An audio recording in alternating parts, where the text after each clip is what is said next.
안녕하세요. 주양가족 여러분, 김성미 목사입니다. 오늘 하루도 하나님께서 일하심을 바라보며 승리의 삶을 살아갈 수 있는 우리 모두가 되어지기를 주의 이름으로 바랍니다. 오늘의 주만나는 하나님은 구원을 위해 일하신다라는 제목으로 스가랴 6장 9절에서 15절 말씀을 묵상하고자 합니다. 많은 사람들에게 좋아하는 계절을 말하라 하면 많은 사람들이 봄이라고 합니다.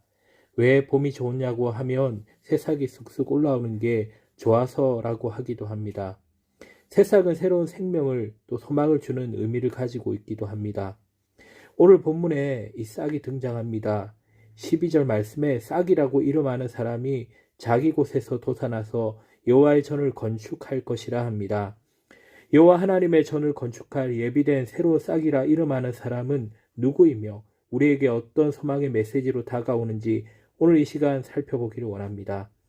첫째로 예배가 진정으로 회복되기를 원하시는 하나님이십니다. 여호와께서 스가랴에게 주시는 본문의 예언은 앞선 환상들의 의미가 무엇인지 보여주고 있습니다.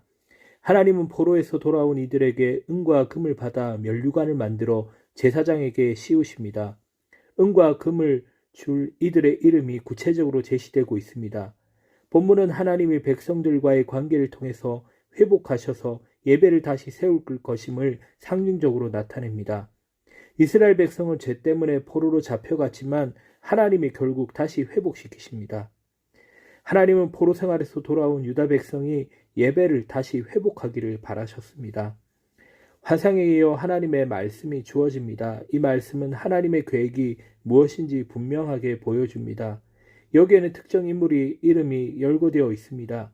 그러나 이들의 구체적인 신상 정보는 나오지 않습니다. 이 사람들을 통해 하나님이 이루실 일이 더 중요하기 때문입니다. 하나님은 포로지에서 돌아온 이들에게 금과 은을 받아 그것으로 면류관을 만들라고 명하십니다. 그 면류관은 대제사장 여호수아가 쓸 것입니다. 재정분리 시대에 대제사장이 금관을 쓰는 것은 큰 의미를 가집니다. 시아 왕은 제사장 자리를 탐냈다가 하나님의 진노를 산 적이 있습니다. 하나님은 하나님의 백성이 어려움을 당하는 것을 원치 않으십니다. 환난과 어려움에서 그들을 건져주시기를 바라십니다. 이것은 그들의 고통을 덜어주시고 궁극적으로는 그들과의 관계를 다시 회복하기 위함입니다. 모든 고난이 하나님이 내리시는 벌은 아니지만 고난을 당하게 되었을 때 하나님과의 관계가 불안정하지 않은지 돌아볼 필요가 있습니다. 불신자들과 다를 바 없이 살다가 어려움에 빠진 것은 아닌지 살펴보아야 합니다. 하나님께 드리는 예배를 회복하고 하나님 말씀에 순종하는 삶을 살아가는 것이 진정한 성도의 모습입니다. 둘째로 하나님은 궁극적인 회복을 계획하십니다. 여호와께서는 성전이 다시 회복될 것이라고 선포하십니다. 그런데 본문에 등장하는 성전은 스가랴 당시에 재건될 성전이라기보다 장차 오실 메시아를 통해 완성될 성전을 가리키는 것입니다. 싹이라 이름하는 사람이 여호와의 전을 건축하고 영광 가운데서 다스릴 것입니다. 그때에 평화가 있을 것입니다. 먼 곳에서도 사람들이 찾아와서 성전을 세우는 일에 참여할 것입니다. 그리고 이 일을 이루신 분이 여호와이심을 드러날 것입니다. 스가랴 선지자가 묘사하고 있는 성전 건축 과정을 통해서 하나님께서 메시아를 통해 여호와의 전을 완전하게 다시 세울 것을 한 번 더 돌아보게 됩니다. 하나님은 스가랴 선지자를 통해 여호수아에게 싹에 관한 말씀을 주십니다. 싹은 스가랴 3장 8절에 이미 등장했습니다. 그런데 본문에서는 여호와의 성전 건축과 관련해 이 단어가 사용되었습니다. 스룹바벨이나 여호수아가 이 싹을 뜻한다고 보기는 어렵습니다. 왜냐하면 그들은 불완전한 인간에 불과하기 때문입니다. 이 싹은 신약 시대에 나타날 메시아로 다윗 계열의 왕으로 오신 분이십니다. 메시아께서는 여호와의 전을 세우실 뿐만 아니라 진정한 왕으로서 영광을 받으실 것입니다. 그리스도께서는 왕직과 제사장직을 겸비하심으로 두 직분을 평화롭게 유지하시며 전 세계 사람들로 하여금 교회를 형성케 하셨습니다.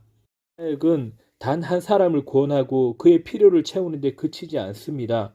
하나님은 그를 통해 이루시고자 하는 큰 계획을 가지고 계십니다.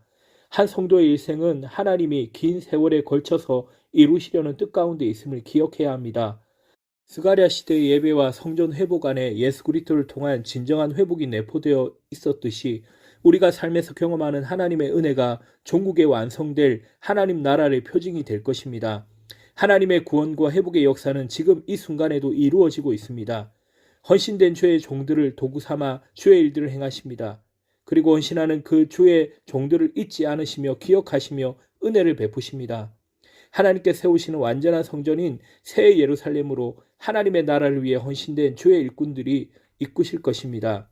오늘 본문 말씀에 성전 재건을 위해 수고한 자들의 이름이 기록된 것처럼 생명책에 우리의 이름이 기록되게 하시고 하나님 나라 완성의 때에 우리의 이름을 부르시며 하나님의 축복과 영광의 상급을 허락하실 것입니다.